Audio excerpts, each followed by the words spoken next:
खुलुमबाय बयनिसिमबो नोंथांमोननि थाखाय माखासे खौरांफोर लानानै फैलायबाय आरो चेनेलाव गोदानब्ला अननानै चेनेलखौ साबस्क्राइब खालामनानै लादो बेल आइकनखौ एलाव होनानै ला जाहाथे नोंथांनाव सिगां नटिफिकेसन सहैग्रोयो। दानिया खोनासंलांदो।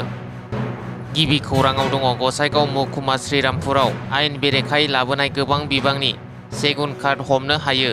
हादरसायाव जायखिजाया आयेन बेरेखा हाबानि अनगायै खुंथाया गोख्रों राहा लाबोदोंब्लाबो नाथाय खायसे सुबुङा बेफोरबादि हाबा मावनायनिफ्राय दासिम जानगाराखै। बेफोरबादि आयेन बेरेखा हाबा मावनानै दासिम गोबां सुबुङा पुलिसजों हमजानानै आयेननि साजा मोननांगौ जादों। बेबायदि समावनो मोनसे स्रोद सुलुंनि बिथाजों पुलिसनि मोनसे हानजाया सेबनानै गोबां बिबांनि सिखावै लांनाय गंसे ट्राकआव सिगुन काठखौ लांबाय थानाय समाव हमनो हायो। आयेन बेरेखायै सिगुन काठफोरखौ सिखावै गंसे ट्राकजों लांबाय थानाय समाव सानै सुबुंखौ हमनो हायो। KA50A3595 नम्बरनि ट्राकजों लोगोसे हमनो मोननाय सानै सुबुंनि मुंखौ कृष्णा बाबु आरो राजु भाई होनना मिथिनो हादों। गुबुन फारसेथिं हमनो मोननाय सिगुन काठनि बेसेना खमैबो 10 लाख रांनि जागोन होनना पुलिसनि फारसेनिफ्राय मिथिहोदों।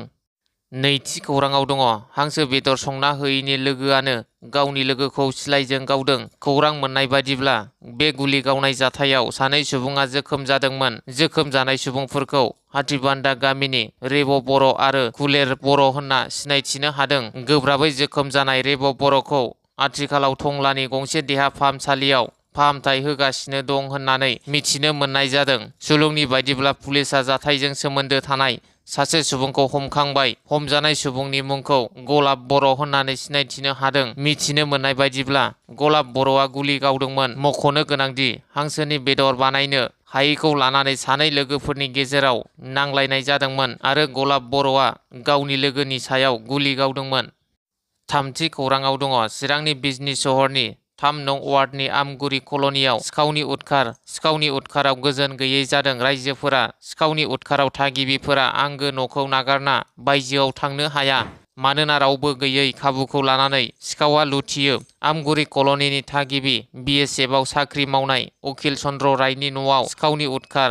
थांनाय 2022 बोसोरनिफ्रायनो रायनि न'आव सिखावा खावबोदों। थांनाय शुक्रबारनि हरावबो उकिल चन्द्र रायनि न'आव सिखाव हाबदों। न'आव रावबो गैयैनि खाबु लानानै सिखावा रायनि न'आव CCTV केमेराखौ थेर बेथेर खालामलाङो आरो न'आव रावबो गैयैनि खाबु लानानै सिखावा लुथियो।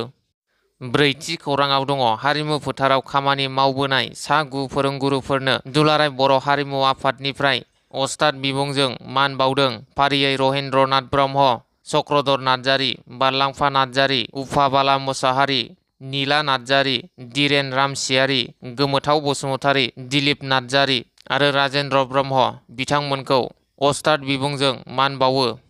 बाथि खौराङाव दङ BPF दोलोनि मोनसे गिदिर खहा। 18 नं मानास सेरफां ST बियाबाव कंग्रेस दोलोनि बिजाथि जानो गोनां अबिनाश ब्रह्मनि नुजाथिनायजों BPF दोलोनिफ्राय 40 नखरफोरा कंग्रेस दोलोआव आखाइ गोरोबफैदों। चिरां जिल्ला 18 नं मानास सेरफां ST बियाबनि दैमुगुरि गामियाव BPF दोलोखौ नागारनानै 40 नखरफोरा कंग्रेस दोलोआव आखाइ गोरोबफैदों। BPF दोलोनिफ्राय कंग्रेस दोलोआव आखाइ गोरोबखांनायनि उनाव मन्टु ब्रह्मआ माखासे BPF दोलोखौ गाज्रि मोननायनि बाथ्राफोरखौ खौरांनि गेजेरजों बुंथियो।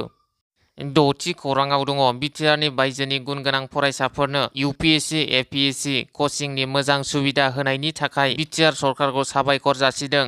धेमाजि जिल्ला खौसेथि बर' सुबुं आफादनि आफादगिरि राथिराम बसुमतारीया बिटिआरनि बायजोनि गुनगोनां फरायसाफोरनो गिबि खेबनि थाखाय बड'फा UN ब्रह्म सुपार 50 मिशननि सिङाव बेसेन नाङै UPSC APSC कचिं होनायनि सायख' एन्ट्रेन्स आनजादा मैया जाबाय। मख'नो गोनांदि देग्लाय बिटिआर सरकारा बिटिआरनि बायजोनि गुनगोनां फरायसाफोरनो मोनसे सनानि खाबु होदों। गिबि खेबनि थाखाय बड'फा UN ब्रह्म सुपार 50 मिशननि सिङाव बेसेन नाङै UPSC आरो APSC कचिं होनाया थारैनो गोजोनथाव। UPSC आरो APSC आव कचिं लानो गोसो गुदुं रोंगौथि गोनां फरायसाफोरखौ सायख'नो थाखाय मैयानि सायख' एन्ट्रेन्स आनजादखौ सानजारि नोगोरनि सिमेन्ट साफारियाव थानाय SB बड' जौसिन गेजेरारि फरायसालि आरो बाथौफुरि बड' हायार सेकेन्डारि स्कुल बे मोननै मिरुआव खुंफुंनाय जादों। सिमेन्ट साफारि सतीश बसुमतारी गोजौसिन गेजेरारि फरायसालिनि सेन्टाराव 100 फरायसाफोर आरो नैथि सेन्टार गुवाहाटीआव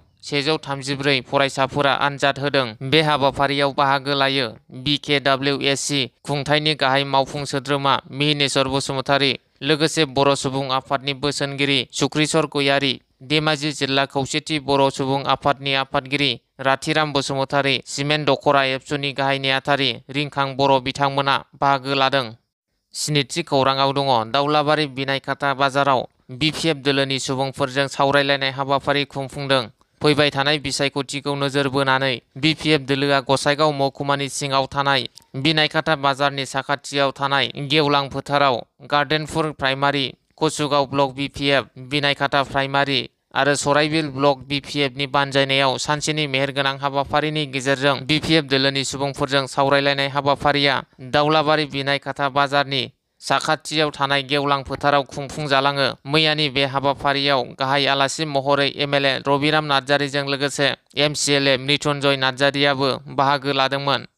8थि खौराङाव दङ बनरगाव दख'रा एबसुनि फुंगा 5थि आन्डार 13 नि हौवासाफोरनि जोलुर बादायलायनाया थुंगेबाय। बड'फा गोजोरथियारि सोलायनाय मावथांखिनि सिङाव थांनाय 15 जुलाइनिफ्राय दख'रा आफादनि बेन्दोङाव थानाय सिकारगाव गामिनि गेलेग्रा फोथाराव खुंजानाय 13 बोसोर बैसो सिंनि हौवासाफोरनि जोलुर बादायलायनाया मैया थुंगेबाय। सिकारगाव दालाइसा एबसु आरो सुकनजरा दालाइसा एबसुनि गेजेराव जोबथा बादायलायनाया जायो आरो सुकनजरा दालाइ एबसुनि हानजाया 1-0 गलनि फारागथियाव सिकारगाव दालाइ एबसुखौ फेजेननानै देरहासार जानो हायो। बे जोबथा जोलुर बादायलायनायाव गाहाय आलासि महरै बाहागो लायो मिरु एबसुनि सुबुं फोनांजाब नेहाथारि सोमदोन ब्रह्मजों लोगोसे मिरु एबसुनिनो लोगो हारिमु नेहाथारि बुदिराम बसुमतारी, क'क्राझार जिल्ला एबसुनि माखासे दैदेनगिरिफोर आरो ओनसोलनि गुबुन गुबुन आफादनि दैदेनगिरिफोराबो बाहागो लादों।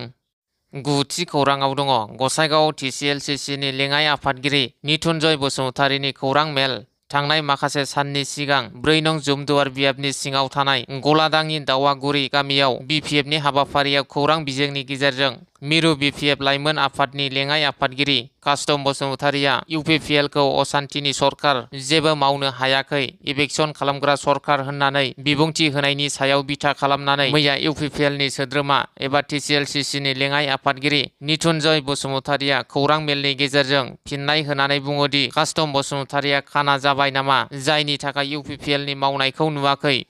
UPPL आ 12था कलेज प्रभिन्सियेलाइज खालामबाय आरो गं 16था कलेज प्रभिन्सियेलाइज खालामनो थांगासिनो दं। BPF नि समाव 16,000ल' हा पाट्टा होनो हादों, नाथाय UPPL आ 3 लाखनिबो बारा हा पाट्टा होबाय। लोगोसे BPF नि समावनो असान्ति दंमोन, दा सान्ति फैबाय होननानै फिनजाथाय होयो निथुनजय बसुमतारीया। 10थि खौराङाव दङ फिन आरोबाव गोमानायनि खौरां लानानै फैदों। निहा ब्रह्म मुंनि सासे हिन्जावसाया गोमानानै दं। क'क्राझार जिल्ला हरिनागुरि बेहेर गामिनि बिफा ईसान ब्रह्म आरो बिमा समायना ब्रह्मनि फिसाजो 18 बोसोर बैसोनि निहा ब्रह्मआ थांनाय 26 जुननिफ्रायनो गोमानानै दं। बेनिखायनो सावगारियाव नुनाय निहा ब्रह्मखौ सोरबाफोर बहाबा नुसनबायोब्ला 6001547893 मबाइल नाम्बारनि गेजेरजों खौरां हरनो खावलायदों दुखुथिया नखरा। 11थि खौराङाव दङ माखासे सान सिगां बाजुगाव गामिनि रहेन्द्र नार्जारिजों लोगोसे गासै सा 12 BPF दोलोआव जयनिं जाहैनाय सोद्रोमाफोरा UPPL दोलोआव जयनिं जाफैफिनबाय। माखासे सान सिगां जुमदुवार बियाबनि सिङाव थानाय बाजुगाव गामिनि रहेन्द्र नार्जारिजों लोगोसे गासै सा 12 BPF दोलोआव जयनिं जाहैनाय सोद्रोमाफोरा मैया UPPL दोलोआव जयनिं जाफैफिनबाय। रहेन्द्र नार्जारिया फोरमायनाय बादिब्ला बिथांमोना सिगां समावनो UPPL दोलोआव दंखायोमोन। दोलोआव माखासे गोरोन्थि बुजिलायनायनि जाहोनाव बिथांमोना BPF दोलोआव हाबहैनायनि थांखिखौ लादोंमोनब्लाबो मैया फिन UPPL दोलोआव फैफिननाय जाबाय होननानै बुंथिदों। 12थि खौराङाव दङ भियेटनामाव गिख्रंथाव नाव जाब्रबथाय। हालं बेआव दावबायारिफोर रोगानाय नावा जाब्रबथाय जाना सा 37 दावबायारिनि जिउ खहा जायो आरो 7 गोमाना दं। जिउ गोमानाय दावबायारिफोरनि गेजेराव 20 साया उन्दै गथ'साफोर आरो नावआव सा 40 दावबायारिफोर दंमोन होनना मिथिनो मोननाय जादों। 13थि खौराङाव दङ गसाइगावनि बावरागुरियाव industry and commerce department of BTC नि बानजायनायाव बायग्रा आरो फानग्राफोरनि लोगो हमनाय हाबाफारि खुंफुंदों। हाबाफारियाव industry and commerce department of BTC नि मावफारियाफोरजों लोगोसे गाहाय आलासि महरै BTR नि मावफुं सोद्रोमा सजल कुमार सिंह बिथाङा बाहागो लायो। मख'नो गोनांदि बे हाबाफारिनि गेजेरजों बायग्रा आरो फानग्राफोरा माबायदि सोमोन्दो थानांगौ बे आयदाखौ लानानै रायजो राजाफोरजों गुवारै सावरायलायदों। 14थि खौराङाव दङ। बेंगालर बड' वेलफेयार एस'सिएशना क'क्राझार वार्ड नाम्बार 9 नि धनिराम नार्जारिखौ जोखोम जानाय थासारियाव मोननो हादों। बेंगालर बड' वेलफेयार एस'सिएशना कलार डिस्ट्रिक्ट कर्नाटका मालुर हाग्रायाव क'क्राझार वार्ड नाम्बार 9 नि तुरुन नार्जारिनि फिसाज्ला धनिराम नार्जारिखौ जोखोम जानाय थासारियाव मोननो हादों। 15थि खौराङाव दङ। गसाइगाव महकुमानि 2 नं गुमा समस्तिनि सिङाव थानाय खिसियाखाथियाव कंग्रेस दोलोनि जगदान हाबाफारि लानाय जादों। बे जगदान हाबाफारियाव गुबुन गुबुन दोलोनिफ्राय गासै सा 50 सोद्रोमाफोरा कंग्रेस दोलोआव जगदान जायो। बे जगदान हाबाफारियाव Assam Pradesh Congress committee S C. Department chairperson Krishna Das, coordinator Pankaj लसान दास आरो state executive member Krishna Baruah बिथांमोनाबो बाहागो लायो।